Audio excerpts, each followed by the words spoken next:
तुलसीदास जी कहते हैं कि मंत्र क्या भगवान राम ने दिया हनुमान जी को? कहाँ मंत्र दिया? तो मानस का कोई प्रमाण है ऐसा तो नहीं है। किष्किंधा की घटना है तो मंत्र का भी प्रमाण किष्किंधा में ही मिलना चाहिए और किष्किंधा कांड के अंतर्गत मिलना चाहिए। नहीं कि उत्तर कांड का प्रमाण खोज के लाओ और किष्किंधा कांड में सुना। नहीं, प्रमाण कहाँ का होना चाहिए? किष्किंधा की घटना है। जब मंत्र किष्किंधा में दिया जा रहा है तो फिर मंत्र की पुष्टि दोहा, छंद, सोरठा, चौपाई वो भी किष्किंधा कांड का ही होना चाहिए, तभी माना जाएगा, ऐसे नहीं माना जाएगा। पढ़ो रामायण, किष्किंधा कांड खोल के पढ़ लेना। एक दोहा ऐसा है जिस दोहे में भगवान राम ने हनुमान जी को मंत्र दिया, वही दोहा मंत्र है। क्योंकि ये छंद सोरठा चौपाई दोहा, ये दोहा छंद सोरठा चौपाई कहने के लिए ये महामंत्र है। प्यारे, क्या है? महामंत्र है, मंत्र नहीं, महामंत्र। महामंत्र के रूप में एक चौपाई पर अनुष्ठान होता है, दोहे पर अनुष्ठान होता है और सिद्धि प्राप्त हुई है। मानस का अनुष्ठान करके लोगों ने सिद्धि प्राप्त की। साधारण ग्रंथ नहीं है ये। केवल इसको पुस्तक के रूप में मत मानना। मैं चैलेंज के साथ कह रहा हूं, ये रामचरितमानस पुस्तक नहीं है, ये विश्व की हर समस्या के समाधान के मस्तक है। एक बार इसकी शरण में कोई आ जाए। ये कृति नहीं है, ये तो परमात्मा की आकृति है, लेकिन कृति के रूप में प्रकट हुई, बस इतना ही अंतर है। किस रूप में प्रकट हुई है? कृति के रूप में है। क्या ये परमात्मा की आकृति है, इसलिए साधारण नहीं है ग्रंथ। सुनिए, मंत्र कहां मिला है? भगवान राम कहते हैं, सुनो हनुमान, मैं मंत्र दे रहा हूं। सो अनन्य यस जागे मति न तरे हनुमंत,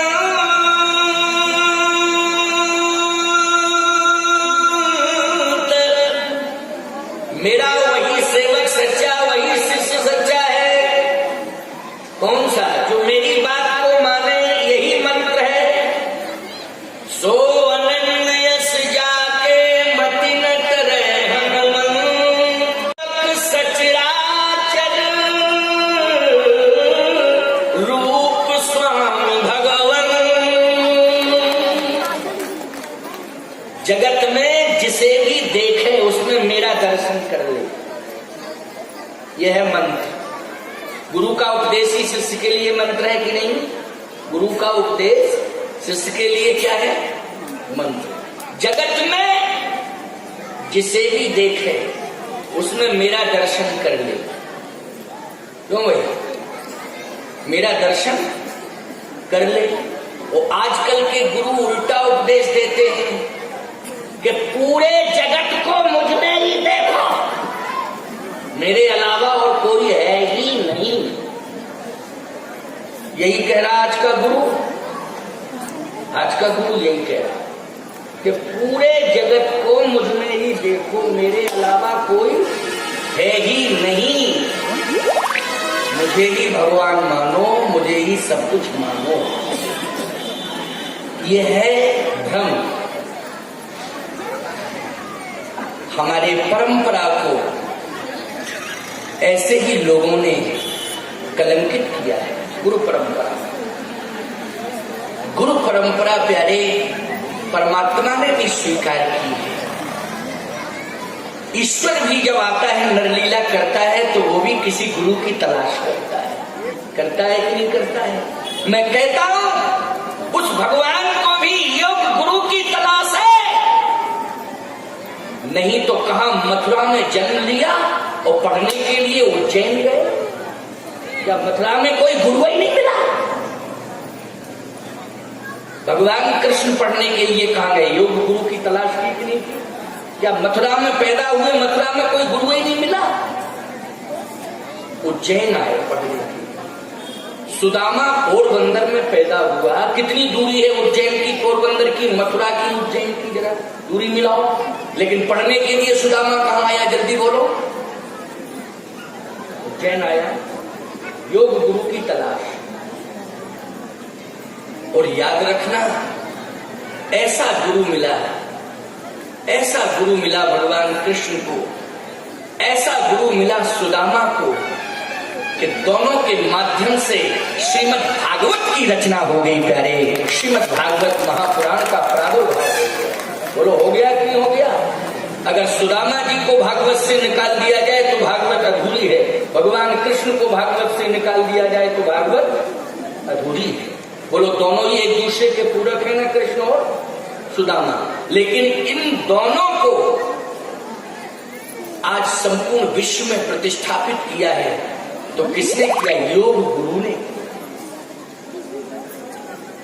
संदीप जी उज्जैन के पुत्र आश्रम में, हमारे निर्मोही अखाड़े के बगल में ही आश्रम है, वहां भी अपना आश्रम है निर्मोही अखाड़ा। अयोध्या में अपना निर्मोही अखाड़ा, चित्रकूट में निर्मोही अखाड़ा, हमारा अखाड़ा ही निर्मोही है। ये राम जन्म भूमि का मुकदमा जो चल रहा है, इसमें 11 जो पक्षकार हैं उनमें एक मैं भी बैठा हूं। प्यारे, जो निर्मोही अखाड़े के 11 लोग चयनित किए गए हैं निर्णायक भूमिका में, उसमें एक मैं भी बैठा हूं।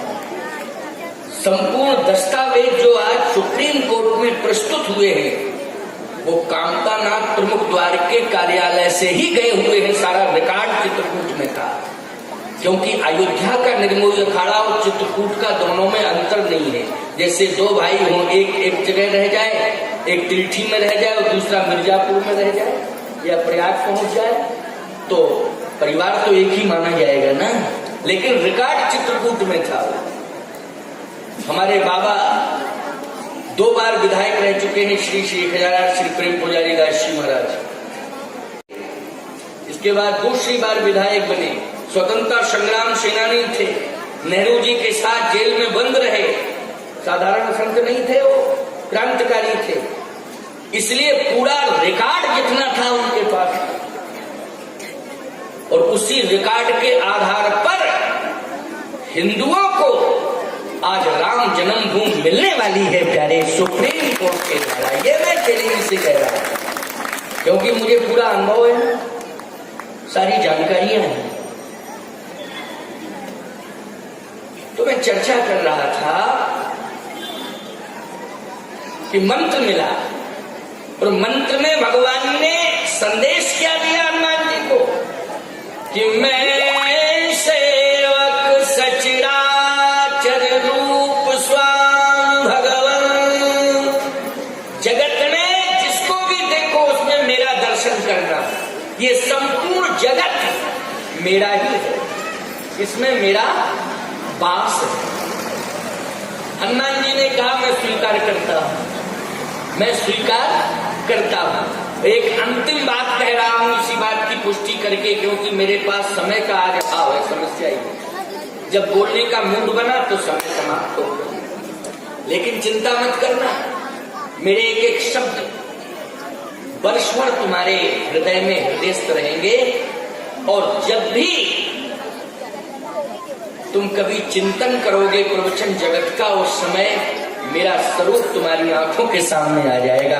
मेरा एक एक शब्द तुम्हारे मन मस्तिष्क में घुसेगा, ये मैं विश्वास दिलाता हूं। तो आइए ध्यान से सुनिए, समझने की कोशिश करिए। भगवान ने कहा तो मैं मंत्र दे रहा हूं। कहा हाँ सरकार, मुझे स्वीकार है। भगवान ने कहा बस यही मंत्र है। अब हनुमान जी को दीक्षा तो भगवान ने दे दी प्रवसन पर्वत पर, लेकिन भगवान ने कहा कभी इनकी परीक्षा भी ले।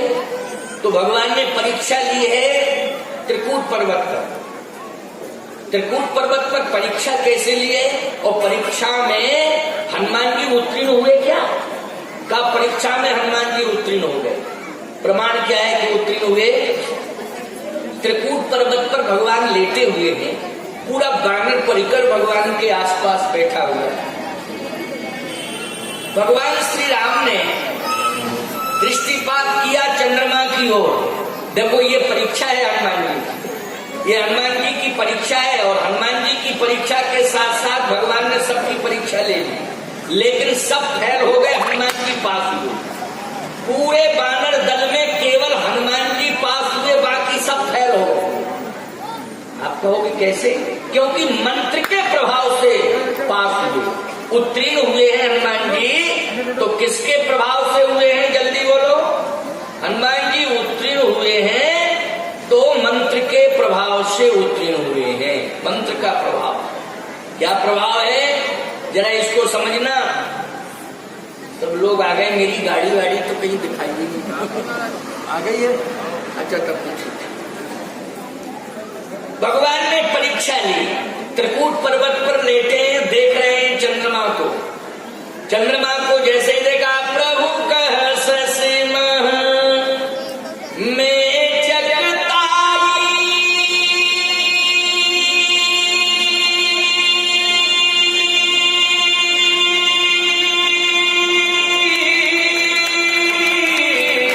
ओ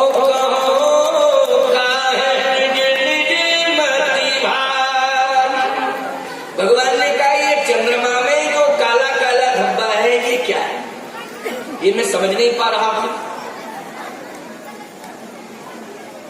अब ये परीक्षा है, हनुमान जी से भी पूछेंगे। भगवान ने क्या कहा था, जगत में जिसे भी देखो उसमें मेरा दर्शन करो। और भगवान ने यही परीक्षा दी, ये क्या है चंद्रमा में जो काला काला सा धब्बा है, क्या है? तो हनुमान जी तो चरण चाप रहे थे ना भगवान के, तो हनुमान जी आंख बंद करके चरण चाप रहे थे। भगवान ने कहा देखो भाई, देखो देखो, मैं जो कह रहा हूं उसको सुनो, और देखो ये क्या है काला काला चंद्रमा में। तो सुग्रीव जी मंचले, मंचला स्वभाव का जो व्यक्ति ज्यादा होता है वो पहले बोलने की कोशिश करता है, सबसे पहले मंचले। सुग्रीव बोले हाँ मैं ही बता दूंगा, ये तो मैं ही बता दूंगा। भगवान ने कहा तुम ही बता दो क्या है, क्या है? सुग्रीव बोला, कह सुग्रीव सुनहु रघुराई, ससिमह प्रगति भूमि की छाई। जमीन की परछाई है। क्यों भैया? चंद्रमा पे जमीन, चंद्रमा की छाया जमीन पर तो आ सकती, जमीन की छाया चंद्रमा पर पहुंच जाएगी क्या? दिमाग खराब है कि नहीं? उल्टी गंगा बहा रहा है कि नहीं बहा रहा? अरे चंद्रमा की छाया पृथ्वी पर पड़ती है, लेकिन पृथ्वी की छाया चंद्रमा पर नहीं पहुंच सकती। अब लेकिन कह रहा है ससीमा प्रगट भूमि की छाई, जमीन की छाया है। अंगद जी थोड़ा हंस पड़े। अंगद है भतीजा और सुग्रीव है चाचा, तो हंस पड़े। ये पारिवारिक मैटर है। भगवान ने कहा तुम क्यों हंस रहे हो भाई अंगद? चाचा की बात सुन के हंसी आ गई। क्यों क्यों?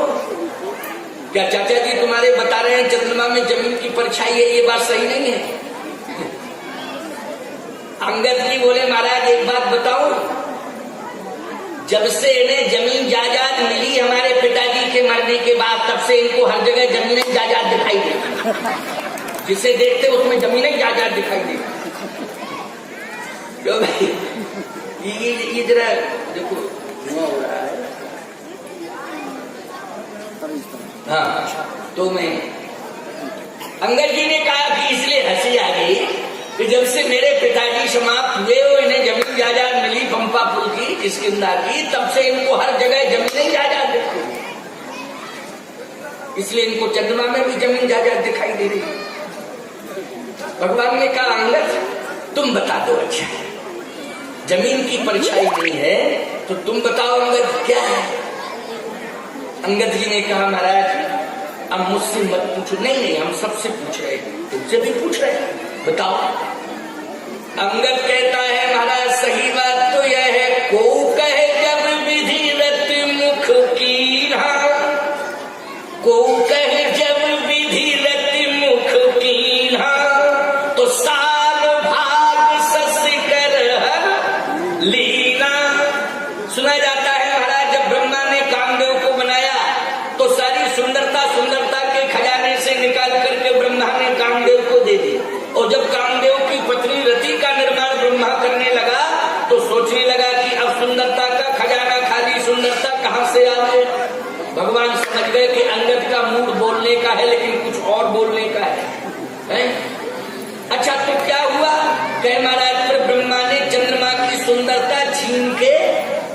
को दे दी और चंद्रमा की सुंदरता जब छीनी तो वहीं धब्बा पड़ गया। अब भगवान समझ गए, भगवान के बैठ बैठ बैठ चुप चुप चुप चुप चुप बैठ बैठ बैठ। अगर भगवान कह देते ऐसा क्यों, ब्रह्मा का दिमाग खराब था, ब्रह्मा ने चंद्रमा की सुंदरता छीन के रति को क्यों दी? जब राजी राजी नहीं दे रहा था तो जबरदस्ती क्यों छीन के दी? तो अंगद कह सकता था ऐसे कि जैसे आपने मेरा अधिकार छीन के चाचा सुग्रीव को दे दिया है, वैसे ही तो ब्रह्मा ने चंद्रमा की सुंदरता छीन के रति को दे दी। अच्छा, अधिकार किसका था पंपापुर पर? ईमानदारी से बताओ। पिता के मरने के बाद विरासतन संपत्ति पुत्र को मिलती है कि नहीं मिलती है? यही नियम है कि नहीं? भाई को मिलती, भाई की संपत्ति भाई को नहीं मिलती है। यदि उसके संतान नहीं है तो विकल्प बन जाए, ये अलग बात है, लेकिन जब संतान है तो युवराज बनाने का प्रश्न नहीं उठता, डायरेक्ट उसे राजा बनना चाहिए था। अच्छा, इसे भी त्याग करना चाहिए था, ये भी सत्ता का लालची है, इसे सीधी सी बात कह देनी चाहिए थी कि मेरा भाई तो चला ही गया है लेकिन भतीजा मेरा योग्य है, मैं समर्थन करूंगा, संरक्षण दूंगा, लेकिन राजा इसी को बनाया जाए। कहना चाहिए था कि नहीं कहना चाहिए था? लेकिन उसके मन में पहले से था कि मुझे संपत्ति मिलनी चाहिए, मुझे राजा बनना है, मुझे एन केन प्रकारेण राजा बनना है, बस यही लालसा थी। भगवान ने कहा अच्छा अच्छा अंगद बैठो। विभीषण जी पास में बैठे। भगवान ने कहा आप संत हैं विभीषण जी, आप बताओ ये क्या जमीन की परछाई है? विभीषण जी बोले नहीं। तो क्या ब्रह्मा ने चंद्रमा की सुंदरता छीन करके रति को दी इसलिए धब्बा आ गया उसी की कालीमा? बोले ना ना ना, ये सब ब्रह्मा ने नहीं किया। फिर क्या है? कहे महाराज सही बात तो मैं बता सकता। अच्छा तुम ही बताओ। तो विभीषण जी बोले बात यह है कि मारे उड़ाओ ससही कह कोई ओ उर्मय परी श्यामता सोई। विभीषण जी ने कहा अभी अभी राहु ने चंद्रमा की छाती पर लात मार दी, और ताजी ताजी लात मारी, इसलिए वो लात का धब्बा है। अब विभीषण जी ने लात वाली बात क्यों कही? क्योंकि अभी ताजी ताजी लात खाए हुए लंका से चले आ रहे हैं, अपने बड़े भाई रावण के द्वारा लातें खा के आए कि नहीं आए, इसलिए इनको हर जगह लातें लात दिखाई दे रही है। चंद्रमा में भी इनको लातें दिखाई दे रही है। क्यों भाई, बात सही है कि नहीं? अच्छा, ये रामायण का प्रमाण बता रहा हूं मैं, विभीषण जी की वाणी है मारे उरा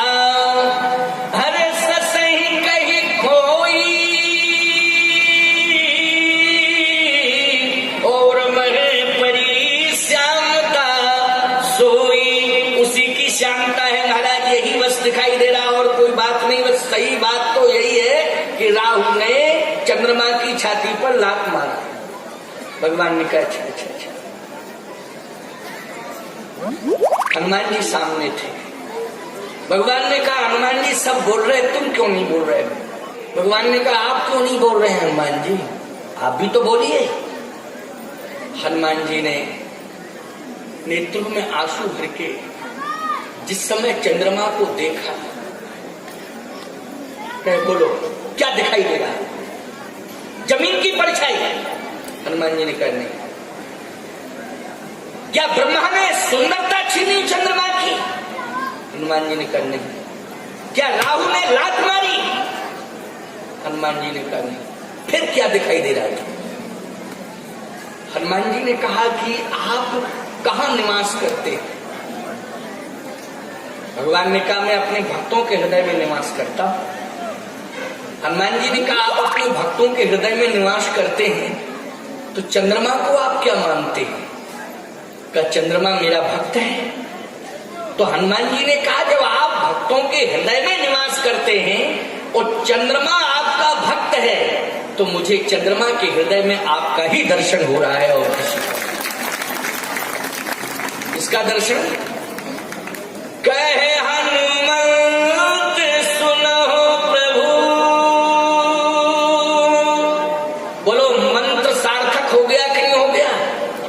और जो मंत्र भगवान ने दिया था हनुमान जी को, आज परीक्षा ली तो हनुमान जी उत्तीर्ण हो गए कि नहीं हो गए? बाकी जितने सब थे सब फेल हुए कि नहीं हुए? विभीषण भी हम फेल हो गया था, सुग्रीव फेल, अंगद फेल, विभीषण सब फेल, लेकिन पास हुए केवल हनुमान जी। इसलिए पूरे विश्व की जनता ने रामा दल में केवल हनुमान को स्वीकार किया। किया और किसी को नहीं। यत्र तत्र सर्वत्र अगर मंदिर बनते हैं तो न विभीषण के बनते हैं, न सुग्रीव के बनते हैं, न अंगद के बनते हैं, न जामवंत के बनते हैं, केवल हनुमान के बनते हैं। और सारे विश्व की जनता ने हनुमान को गुरुदेव के रूप में स्वीकार किया। किस रूप में स्वीकार किया? जय जय जय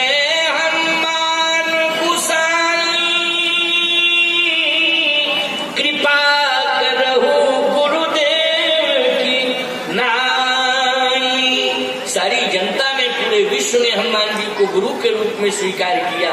क्यों? आज हनुमान जी परीक्षा में पास हो गए, उत्तीर्ण हो गए। कहे हनुमंत सुनो प्रभु ससी तुम्हार प्रिय दास,